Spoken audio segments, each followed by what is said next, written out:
Good morning, everyone. Thank you all for joining us this morning. We're still seeing the numbers trickling in, but hopefully we'll see some more people coming in. But we're gonna make a start today. So today we're talking about all things Survey 123, and more specifically some of the more advanced capabilities of this field application. And before I delve in any further, just quickly introduce ourselves. So my name is Claudia Hodgson. I'm a customer success consultant here at Esri UK, and I'm joined by my colleague and fellow customer success consultant, Nikita Sobolev. So I'll just quickly also cover the housekeeping side of things. So this webinar is being recorded at the moment, and we will be sending a link in the follow-up email so you can watch it again in your own time.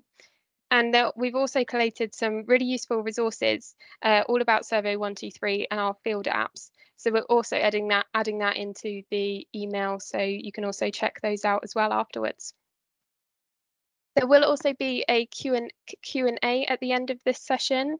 So if you do have any questions at any point throughout the webinar, please do feel free to submit them just by popping them in this Teams chat, and we'll get through as many of them as we can at the end. So what exactly are we covering in today's webinar? So firstly, we'll cover exactly, well, what is Survey 123, followed by sharing a little bit about the makings of a basic survey, and then we'll jump straight into some of the more advanced capabilities where I'll be handing over to Nikita. And as I said, we'll just do a quick Q&A at the end as well to answer any of your questions. So let's jump straight into it. What exactly is Survey 123? So for those of you here today who may not have heard or have used this product offering before, Survey 123 is our form-centric data collection solution. So it's where you can create, share, and analyze surveys. So rather than just relying on paper-based data collection methods, for example, instead you can create a smart survey and straight away start collecting that data, helping you to lead to a more efficient data collection method. Its format is both incredibly simple, it's incredibly intuitive, no additional training is required at all, and straight away you can just start creating those beautiful surveys and collecting your data. You can see on the right-hand side here, this is our web designer of Survey 123.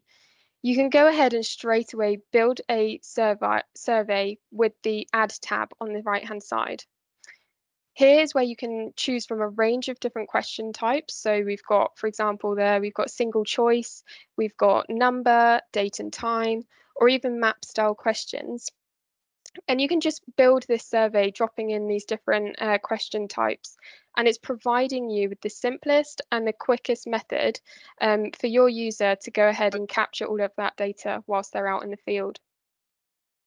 And once you've designed your survey as well, you can instantly start collecting that data, sharing it amongst as wide or as small an audience as you're wanting, with little more than a URL or a QR code. And you can collect this data at from anywhere at any time. So Survey 123, as I mentioned, it's one of our field applications. So whether you want to collect data on a desktop, on a laptop, tablet, or a mobile, Survey 123 allows you to rapidly collect that data in whatever environment you're in. So even if you don't have a internet connection, you can still collect that data. So let's just now go into a little bit about the makings. Oh, apologies, I'm jumping ahead of myself. Let's go into the analyze results in real time. So this is kind of like the final step of Survey 123, if you like. It's where you're provided with an analyze tab. And this is where you can watch your results coming in, be provided with a kind of summarized view of your data, all in real time. So it's almost allowing you to have that clearer understanding of your data, support your decision making, and just instantly visualize all of that data in real time. You can see on the right hand side here that you're visualizing all of your data through charts, statistics, you can see all your images coming in. So you've instantly got that understanding. Whereas previously, for example, you may be trying to collate all of your paper forms, bring them all together, try and sift through and understand your data. So now let's go into some of the makings of a survey. With Survey 123, there are two options really available here. The first of which is the web designer, which I have been mentioning. And as I did say, you can simply add in your question types. It's a very simple drag and drop style format, so you can really quickly create your smart surveys. And you can see on the left-hand side here, we've got an example of a survey that we've built using the web app. Now, this is a survey for collecting pollution data. We can see we've got a range of different question types here. We've got date and time. We can select multiple different types of litter found, for example. And this is a fully functioning survey. It all seems to be working. I can collect what data I want. But sometimes we may need some more advanced features in our survey. And this is where Survey 123 Connect comes in. Now, Survey 123 Connect is a desktop application which uses XLS forms. Now, that kind of sounds quite intimidating for those unfamiliar with XLS forms, but really once you are familiar with the basics of it, the understanding the format and where everything is, then it really is almost as user-friendly as the web client. And you don't even need to start from scratch in Connect if you didn't want to. If you have already made a survey in your web application, you can simply then convert it to an XLS form in Connect. Now, I should say before you guys will go ahead and start converting your web surveys, once you do convert it to your XLS form, you can't then edit it again in the web, but you can still analyze and view the survey data. So definitely make sure that Survey 123 Connect is what you're after before you go ahead and convert your survey. So with that, I am now going to pass over to Nikita, who's going to walk us through some of the more advanced capabilities of Survey 123 Connect. Thank you very much, Claudia. Yes, so what happens when you bring something into 123 Connect? First of all, you get this form here, which is very similar to what you will have seen online, and you get this Excel form. Let's take a quick look through the form before we dive in any further. You've got your type of field that you're going to be collecting. There are various different types. You've got the name field, which has to be, no special characters, only underscores, very much like creating a feature class. And you've got a label field, which is the plain text, which is the thing that makes that the surveyor sees. You also have numerous fields for hints, guidances, appearances, things that might be made read-only, and calculations, and our relevance, which are going to be very relevant today. There are many other fields, but for the purposes of today, we're not going to dive into those. Now, you also have a tab of choices where you can create your lists. You've got your types as well with all the field types so that you already know what you need. Now let's take a look. I'll hide the name field for now because we don't particularly need that at the moment, and this will be our guide. The labels will be our guide for today. Now, the first reason possibly for picking Survey 123 is to make your surveyors' lives easier. Now, how do we make these lives easier using some of the more advanced capabilities? Well, if we take a look, we've got our default and we've got our calculation columns. And if you take a look here, we've got the date and time. And in the default, we can put the date of today and the time of now, so that when we collect a survey, that whenever somebody goes in to collect a survey, rather, their date and time will be filled in automatically. Now, as you can see, the survey on the left updates as I save this form, and we've got Wednesday, the 20th of July, and the time of survey being 11:09. What else can we do to make our surveyor's life easier? Well, we've got the name of the surveyor that needs to be there, and we don't particularly want our surveyor to be filling in their name every time. Now we have a solution for that. If we go into the calculation column, we have a thing called a pull data function. Within this pull data function, there is a guidance online about exactly all the functions and how to write them. But today we're going to pull in a property, and that property will be user full name. like that. And when I save this, you will see that the name of the surveyor will be coming up automatically. This way that every record that happens, we've got the time, we've got the date, we've got the name of the surveyor. You can make them read-only if you want to. Now, what else can we do? We also have over here a geopoint question. A geopoint is basically we collect a point on a map for example, here, if we know an area of fly tipping that we want to highlight. But we also want to make sure that we're collecting an accurate point. And for that, we have a thing called a pull data function that asks us for the horizontal accuracy of the point. Now, that horizontal accuracy gives you an accuracy for your X and Y to make sure that you're not looking at a huge area if you send somebody to clean that up. Other things that we can do with pull data is, for example, we can pull in information from other CSV files.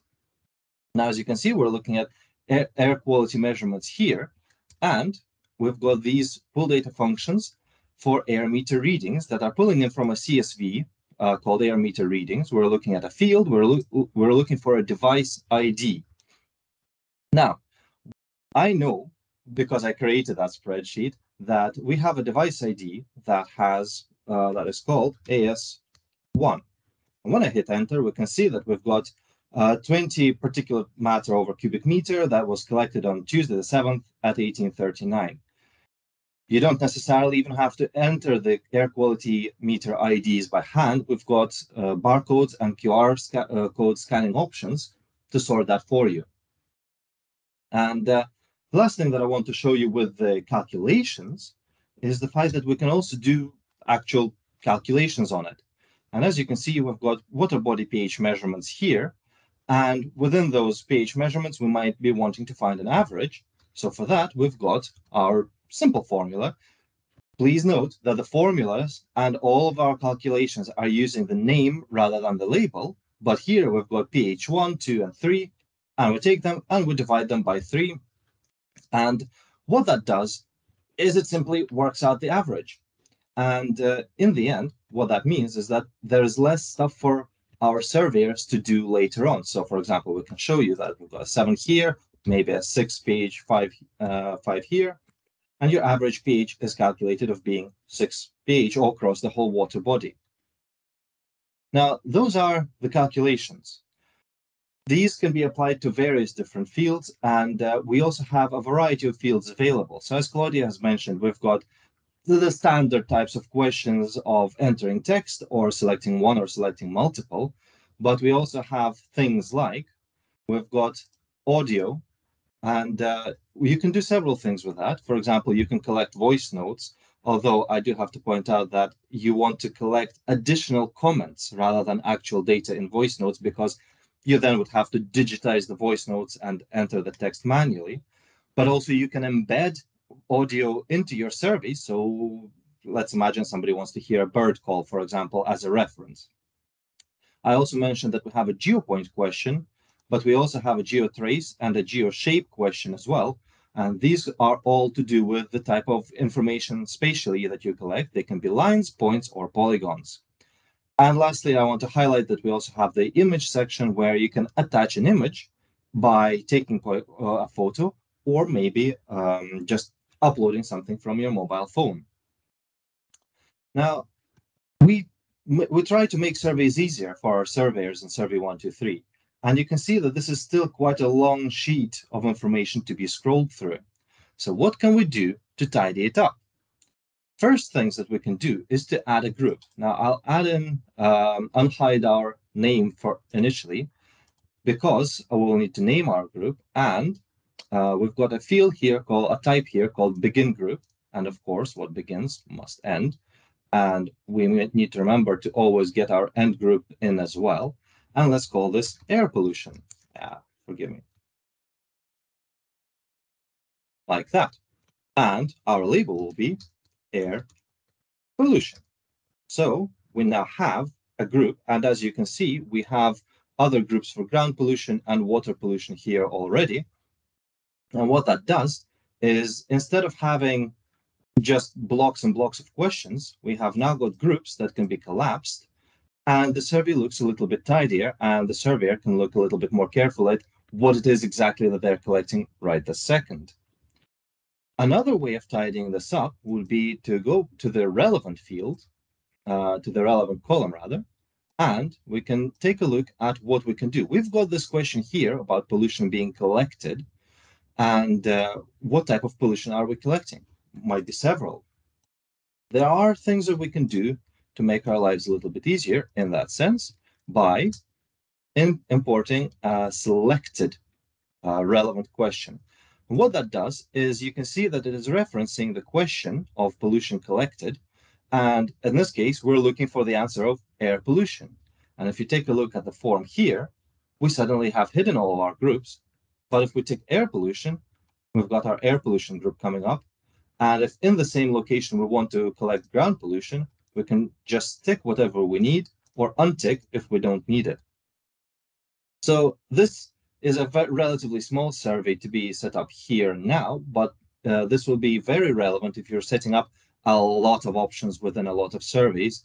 And these selected questions can be used on many fields, and especially if you're it is very good to group questions, because if you have many questions related to air pollution, if you put them in a group and make this relevant statement relevant to the group, that means the survey will function faster and smoother. So this is also good practice.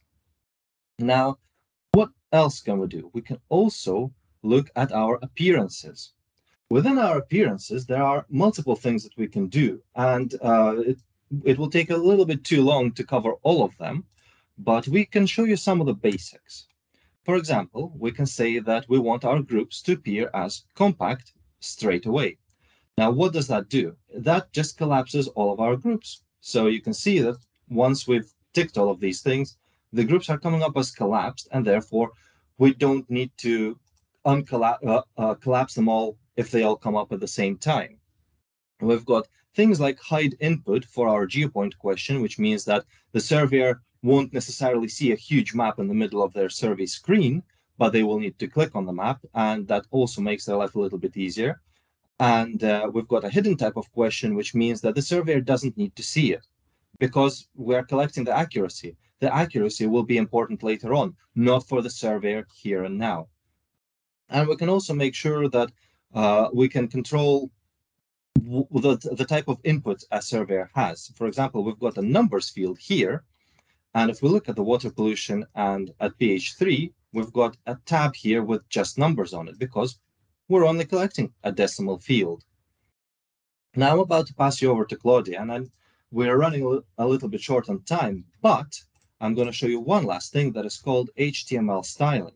Now this will be a little bit intimidating to those who have never done HTML styling, but there are a lot of instructions online how to do it, and places like W3 Schools which tell you what you can do about this.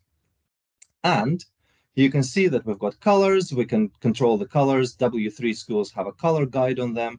And what this does is it makes our surveys a little bit prettier, and it makes our surveys easier to read. Overall, going to the advanced capabilities of Survey 123 Connect, it allows us to put in a little bit more effort in the beginning to put in a little bit less effort at the end. So thank you very much, and I'll be handing you over to Claudia once again.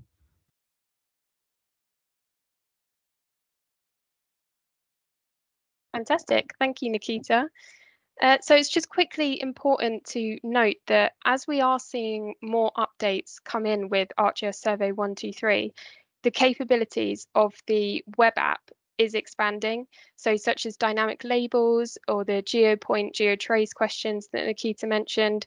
So of some of the capabilities that we have shown today, they're not exclusively available with Connect, but we hope to share that how Connect can often provide great flexibility and customization in the building of your survey. So that was everything that we wanted to share with you today. I hope this has been valuable for many of you and that you do feel better equipped to look at Survey 123 and maybe explore some of those more advanced capabilities. And as I mentioned, we have collated some learning resources, which will be particularly good to have a look at following this webinar. So we'll be sending those in the follow-up email. And we're now going to go into the Q&A session. So I've seen we've had a great number of questions come in, so I'm not sure that we're going to be able to answer all of them in the time. So don't worry if we don't answer it in this session. We'll make sure to collate all of them together, and any that aren't answered, we'll send in the follow-up email as well. So let me just get up some of these questions.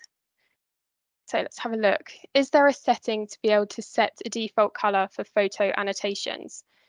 So for custom palettes, it's not currently supported in the web application, but it can be done with Survey123 Connect. But you'll be using a kind of a similar method to the HTML styling that Nikita's just shown. There's plenty of documentation on that online, so I'd say definitely check that out. But yeah, it's definitely not available currently in the web app. Let's see what else we have. Can you share those results tabs? So would you need to make a dashboard story maps for other people? So you wouldn't have to, no, you can specify the groups or the audience that you'd like to share those results with. But of course, a dashboard or a story map is also a great way to get that message across for your data. But no, you can share those results that I showed in that analysis section as well. You can just specify, similar to how you publish apps, you can specify who you'd like to share those results with. What else have we got? Be sure to keep sending them in. I know there are quite a few, but keep sending them in and we'll make sure that we answer them in the follow-up email, if not today. What else have we got? Let's have a look. Where can you get Connect Advanced training? So in those learning resources which I mentioned, there are some great links there which I definitely recommend you take a look at. Specifically, we have a Survey123 resources page, which is almost like a library of everything you could want. There's documentation, there's various videos. I checked out some of those videos and it's really useful for a few different Connect things there. So I definitely point you in that direction. Esri community, it's also a fantastic place to take a look at. You get a whole heap of different advice and guidance for Connect there. And we do have a mobile application course as well, where Survey123 Connect is covered. So definitely check that out as well. What else have we got? Let's have a look. Let me just get the questions up again. I don't know if Nikita, if you've got ready to go. Yeah. I see a question about tabbing the questionnaire, or is it always linear? This is part of the styling that we didn't have time to show today, but we can also do things like pages, for example. So it really depends on exactly how complex your survey is and how many questions and how many possible answers there might be. So for some people, showing the groups will be enough, but there are also ways of making the survey go into several pages so that every separate page can be for a different style of question or for maybe a different part of a survey. It just really depends on what you want to do. So yes, there are, we can tab it by using groups, or we can tab it by using pages. Brilliant. I've seen we've also got quite a popular one here, Nikita. Can a field user digitize a point, line, or polygon on a map in Survey123? So I guess that's referencing your GeoPoint GeoTrace question. Yes, so we do have the ability to digitize a point, line, or polygon. However, we can only use one of these as the driver for the geography of it, so that for example, I only have a point question in the survey that I was showing, and that would be the driver of the geography. That would be the point that is collected. Technically, you are allowed to create more than one geospatial question. However, those results will not be mapped and they will not be collected. So you need to think about the geometry that you want to collect. And sometimes it's important because sometimes we want to collect an area, for example, a polygon of, let's say, for example, fly tipping. So you would need to have your first geographical question as being a geoshape, or maybe you're doing a line, and in that case, you have a thing called a geotrace. And any questions afterwards, so for example, if we have a point which signifies an area of pollution, and then we have a geoshape question that makes us draw an area that was polluted, we can collect things like the area of that shape, but we cannot collect the actual shape itself. So you will only have the point in the results. Brilliant. Thank you, Nikita. We've got so many coming in. I'm trying to take a look. So is there an Excel template available to develop forms? If you open Connect, there are a huge number of different templates that you can take a look at. That's certainly how I got a better understanding of Connect, just kind of going through those examples that are already available. So I definitely say to take a look there for that one. What else have we got? Where are the pictures taken in the where the pictures taken in this app will be stored. So any pictures that are kind of captured on your survey, or like when you're completing on your field mobile app, all the pictures are directly stored within your data layer that all of the other data is coming in. So you'll see on an attribute table, you've got all of your different features, all of your data, and then it's just an additional column within your data layer. So it's stored in the same way that all of your other data will be stored directly on your online account. What else have we got? I don't know if Nikita, you've got any ready while I'm trying to sift through some more. Yeah. There's a question about creating forms and using pool data to pre-fill the approval forms. And yes, basically, you can pull in if you have CSV files that are your forms, or if your forms for approvals and requests, if they're all saved as a CSV file, you can pull in things from that form. So, for example, I showed you how I can pull in the meter readings and then the date and the time at which those meter readings were collected. But in the same way, you can point the pull data function at certain fields and certain columns within certain forms. It is, however, important to point out that you will be pointing your pull data function at certain rows and columns within a spreadsheet. So each separate function that you write points at only one spreadsheet. So you can't say that I have 50 approval forms, or at least I'm not aware of being able to say that you can have 50 approval forms and the form will be pre-populated based on one of those sheets, depending on the input that you have in the survey. Brilliant. Just trying to have a look at some others. We've got an interesting one here. How can I introduce custom feature layers into the map, such as polyline path, pipeline route? Can there be a snap to function to features? Now, my understanding is there's currently not a snap to function. I don't know if we've got a senior colleague also on the line, Alistair. I'm not sure if you know if this is something that they're planning on introducing, but I haven't heard that it's something that's kind of in the pipeline just yet. Sorry, Claudia, I can't help you with that one. I think, yeah, with any of these things, Survey 123 is on quite a short update cycle, so it's always worth keeping an eye on what's new as those releases come through. And again, the Esri community site for Survey 123 is active, very active, and the product manager, I've definitely seen kind of posts up there that are previews of what's to come. So that's definitely worth checking out for that, as well as answers to some of the questions. Just jumping back to the one that Nikita was talking about, that process of having a series of forms. There was a video that was part of our box set last year that had a really good example of taking a very complicated paper-based process and actually running that whole thing through Survey 123. So I'll stick the URL for that in the chat window in a second. The other one that I did notice as a question that came up a couple of times in slightly different forms was around surveys that include a map where you're looking for a kind of location-based thing and having problems with those when they're public surveys. A couple of things to check with those. Again, there's some information on the Survey 123 community about this, but there are two parts to that in terms of extra bits that you need to kind of double check are public, and that's both the base map and any other base maps that are included in the base map picker.